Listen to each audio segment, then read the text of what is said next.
वेलची अत्यंत सुवासिक असा गुणधर्म असलेली वेलची मुखशुद्धीसाठी, पदार्थांना सुगंधित करण्यासाठी वापरली जाते.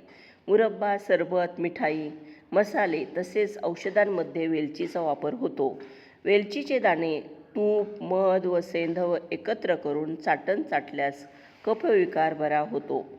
वेलचीच्या दाण्यांचे चूर्ण करून खाल्ले असता, मधातून खाल्ले असता घाबरल्यासारखे होणे, अस्वस्थ वाटणे, उलटी होणे यामध्ये फायदा होतो. लघवीची जळजळ, हातापायांची आग होणे, शरीराची आग होणे यावर वेलची चूर्ण आवळ्याच्या रसामधून घ्यावे. डाळिंबाच्या रसातून वेलचीचे चूर्ण खाल्ले असता उसासे येणे, उबके येणे, उलट्या होणे थांबते. भाजलेला हिंग व वेलचीचे चूर्ण लिंबाच्या रसामधून थोड्या प्रमाणात काढून त्याचे सेवन केल्याने पोटातील वायूमुळे होणारे पोट फुगणे, दुखणे यावर फायदा होतो.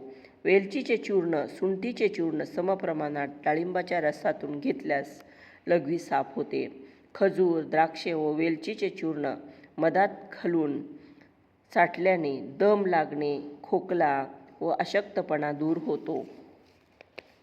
वेलचीचे चूर्ण व साखर समप्रमाणात घेऊन त्यात एंडल तेलात घालावे.